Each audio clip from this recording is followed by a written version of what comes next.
Well, were you surprised when these recent allegations came down? Were you surprised Nah, that it finally happened?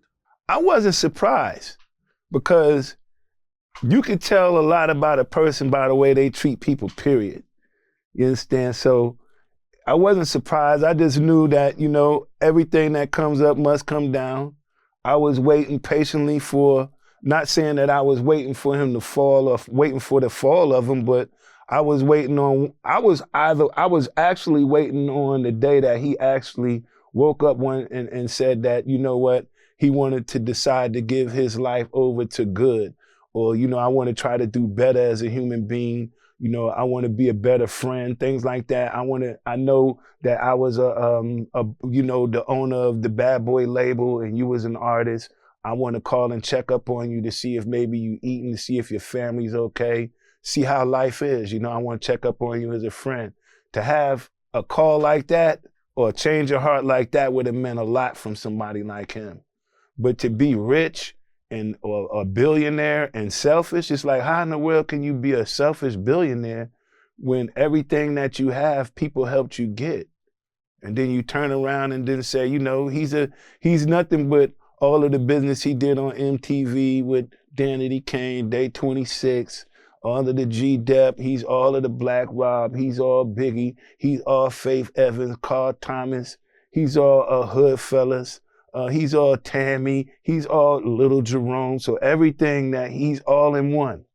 He's that one artist. He is Bad Boy. So when you used to think of Bad Boy, you would think of Bad Boys like the Super Friends. It consisted of Aquaman, so many different characters. And it's not just one person. So it was a time when Bad Boy became all Puff, all Diddy, nothing else. He did the Saga Continues, the Bad Boy and the Family album. The first song was Bad Boy for Life. The second song off the album was Diddy. The D, the I, the D, the D, the Y, I. So if the album is Puff Daddy and the Family, why is the second song all about you? That just shows how bad he wanted it to be about him. He didn't like the fact that people were like, hey, the guy who was on the third verse of Bad Boy for Life, he's nice. We want to hear more from him. That made him say, oh no, we don't want to hear no more from you right now. It was competition. It's hard being in competition with your boss. Yeah, I've heard it's really difficult signing to somebody who raps if you're a rapper or an artist because they're just never going to push you like they push themselves. They're not going to ever let you, but so if that's the case and he knows that that's the way business has been going between him and his artists, why is he complaining about the liquor company not pushing his liquor as much as they're pushing other brands? He's done the same thing to artists. He didn't push artists the way he was pushing himself. So maybe what goes around comes around. Maybe it's coming back on him. You can't expect to keep doing bad business and then good things keep coming to your business. Bad things come to people who do bad things. You know what I'm saying? Right. Well, were you ever around Cassie? Yeah, I was around Cassie when right after Puff had came out. I left Bad Boy around 2008. I started writing the book in 2000. I released the book in 2009. So right around my lateral years of being signed, I think we went on a tour. We went on a tour. And I think right around the tour, that's when I was having the time, the opportunity to talk to him about what's going on, what can we do about my career. All right, so look. So when I was talking to him about the career, I said, look, it don't seem like this music career thing is going to work. I said, so this is what I'm going to do. I'm going to go ahead on and start doing the Bad Boy South, and I'm going to start promoting Bad Boy South to the B markets. So I had like Boys in the Hood, which was Jeezy and Big Gee and man, I can't, forgive me for not naming all of them. Then I had like Black Rob. I was promoting his album and I was taking them to the B markets, not the A markets, but like, the Beaufort, South Carolinas, the Columbia, South Carolinas, the the Roanoke, Virginias, anything south, Columbus, Georgia, Augusta, Georgia. So I was taking the artists down into those markets. So I went and bought 5 vehicles to start off Bad Boy South. And we had an agreement that he was going to let me head on Bad Boy South because I was looking for something else to do other than be an artist.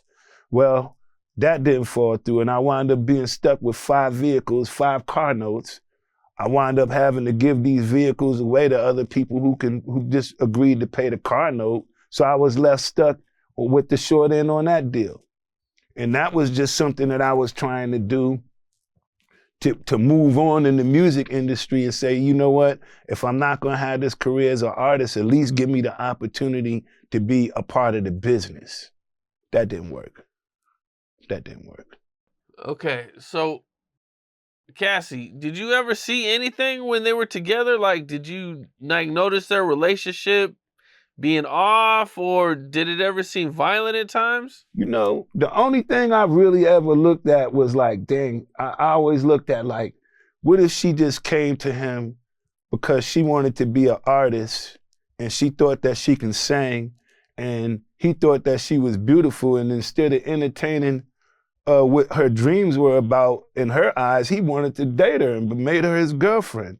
So it's like that's a big form of sleeping with the help. It's like, how in the world could somebody come to you to be an artist where all of these females there are out there in the world that he can have a relationship with? Why would he want to have a relationship with his artists?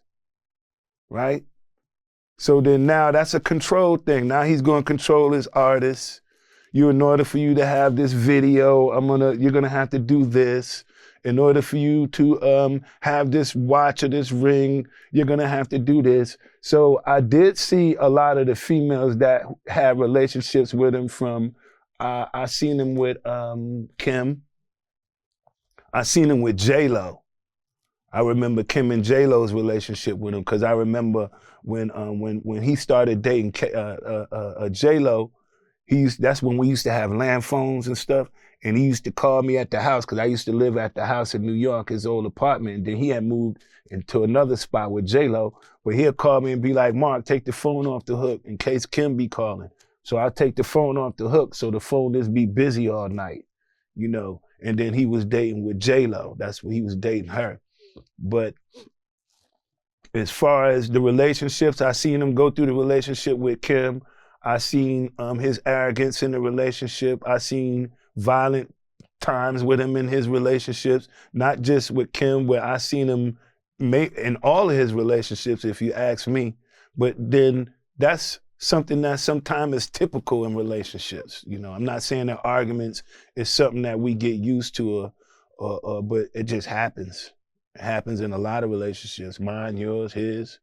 But yeah, I've seen those violent spurts in him, those jealous moments where, he doesn't want you to give his girlfriend a hug type stuff, or he doesn't like his girlfriend looking at you and admiring you, you know. What's up? This is Cam Capone. We got more content like this coming soon, so hit that like button, subscribe, and stay locked in to Cam Capone News.